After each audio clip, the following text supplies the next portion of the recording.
Assalamualaikum, jumpa lagi di channel Faklan Sempak, jalan-jalan sambil nikmati alam.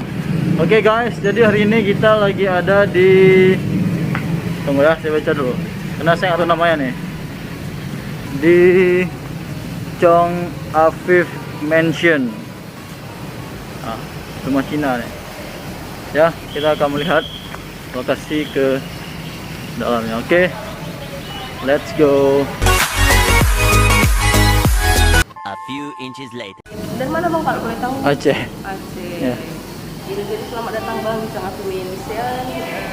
Saya jangan disorot kok. Oke. Oke. Jadi ini adalah foto keluarga di Chong Afif yang diambil pada saat ulang tahun Chong Afif yang ke-60 pada tahun 1920. Nah ini Chong Afifnya ini istri ketiga. Chong Afif yang mana? Yang ini. Oh, yang ini. Iya. Ya, oke. Jadi istri ketiga ini asli orang Binjai, cuman peranakan itu campuran antara Cina dan Melayu. Tapi kalau Chong Afifnya sendiri memang aslinya datang dari Cina, merantau ke Medan sekitar umur 17 sampai 18 tahun. Tapi begitu di Medan, dia itu masih menjadi orang biasa aja. Nah, lama-kelamaan dia membuka usaha sendiri, menjadi pebisnis yang sukses di bidang perkebunan, ada kelapa, kopi, karet, tembakau, dan lain sebagainya. Nah, jadi kalau rumah ini memang asli rumah tinggal di Chong Afif, rumah kediaman Chong Afif ya.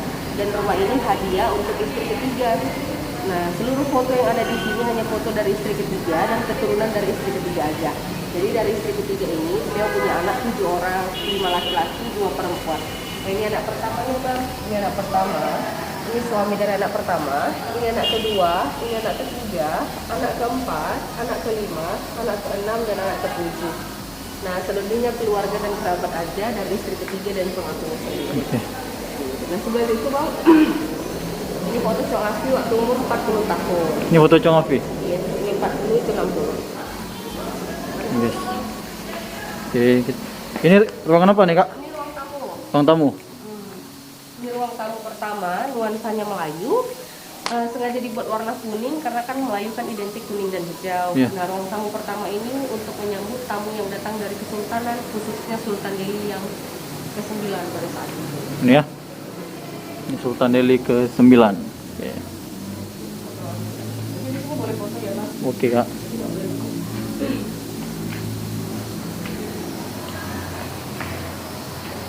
Nah, kalau yang ini ruang tamu yang keduanya, sekaligus sebagai ruang tamu yang utama karena menghadap langsung ke pintu masuk. Nah, ruang tamu kedua ini menyambut tamu yang datang dari Eropa.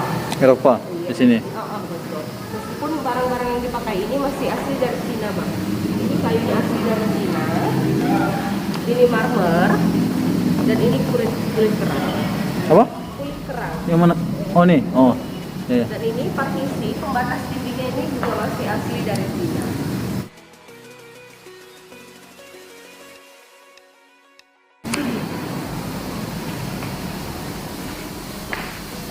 Nah, kalau yang ini ruang tamu yang ketiga. Ruang tamu ini nuansanya Chinese, memang khusus untuk menyambut tamu yang datang dari Tiongkok atau Cina sendiri. Tapi ruangan ini sekarang kita fungsikan sebagai ruang kerjanya Chong Afif. Nah, kurang lebih seperti inilah tampilan dari ruang kerja Chong Afif pada saat itu. Jadi nanti boleh juga difoto. Oke. Gede ya? Nah, ini halaman tengahnya bang. Ini halaman tengah, dibuat terbuka seperti ini kan di tengah-tengah. Itu bagus katanya untuk sirkulasi udara, pencahayaan, energi positif, juga rezeki. Nah, ibaratkan rezeki datang dari Tuhan kan, dari atas ke sini aja, dia nggak lari kemana-mana rezekinya. Oke. Nanti di sini juga boleh foto. Boleh foto? Mohon maaf bang, dari sini kita nggak boleh foto. Oke. A few inches later. A few moments later. Oke guys, jadi ada beberapa ruangan yang nggak boleh divideokan. Tapi ini kita udah boleh video lagi di ruang makan kak? Iya. Ini tempat makannya Chong Afif. Ini kak masih asli? Masih asli dari Zaman dulu ah? tapi belum ratusan tahun. Ini masih punya zaman semua ya.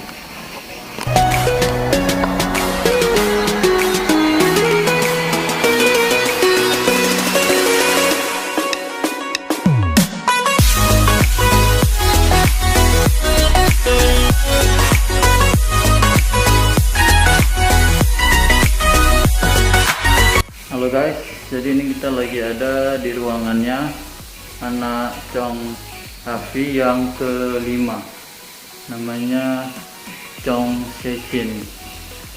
Beliau adalah pendiri sekolah musik, namanya Medan Music School, yaitu sekolah musik pertama di Indonesia. Itu pada tahun tanggal 27 bulan 3 tahun 1950. Ini adalah ruangannya beliau. Ini beliau tua. Ini adalah dulu kostum pengantin dulu langsing ruangannya nih. Untuk bangunannya ini masih bangunan asli, bangunan yang belum ada diubah-ubah. Nih ada beberapa dokumen, foto-foto, nih foto anak-anaknya, cucu-cucunya. Jadi Chong Afi ini dia orang Cina yang hijrah ke sini, dan beliau ke salah satu pengusaha seperti karet, padiatar, banyak dia pengusaha. Ini kita masuk ke ruangan khusus untuk tamu. Ini kamar istirahat tamu. Ini tempat santai-santai tamu.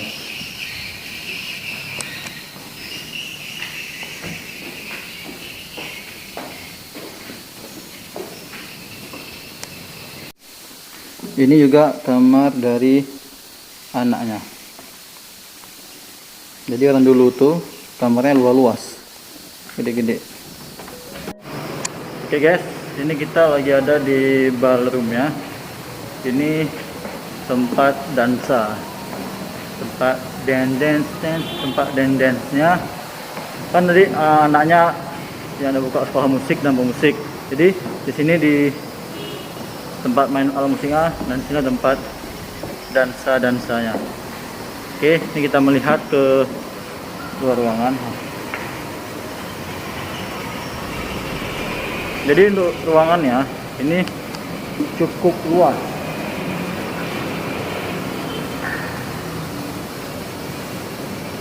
Dan untuk isi rumahnya ini itu masih alami, belum ada yang diubah-ubah.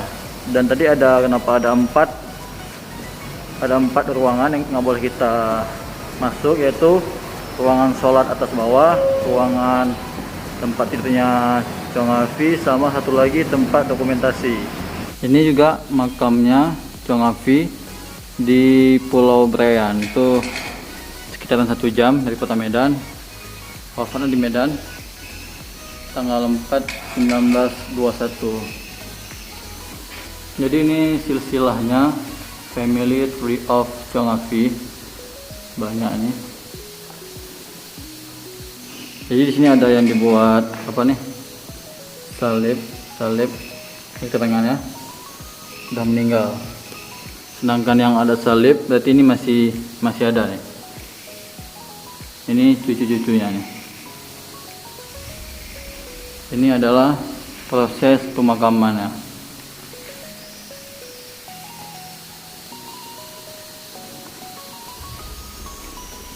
Berjuta-juta nih manusia.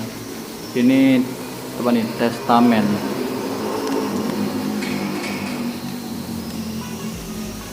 Ini Chong Afi ya. Ini diterjemahkan ke bahasa Indonesia. Ini masih bahasa Belanda. Ini dia masa, ini tahun nih 1921. Oke guys, ini kita memasuki ruang pustakanya nih. Ruang pustakanya ini, ruang pustakanya ini buku semua.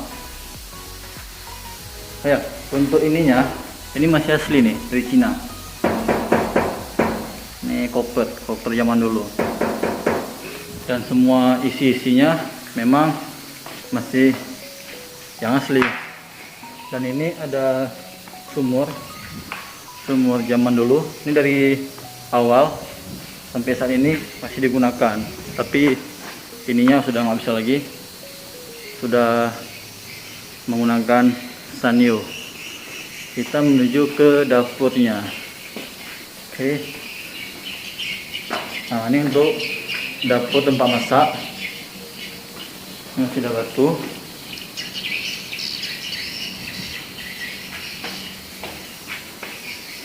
Ini ruangannya, ruangan masak. Oke, kita lanjut lagi.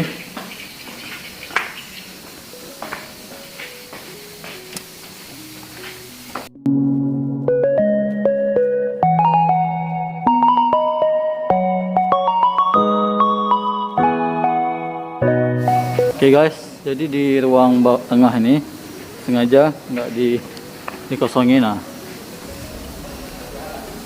tadi kata kakak pemandunya ini supaya rezekinya langsung ke tengah, jadi rezekinya nggak jalan-jalan lagi, itu maksudnya.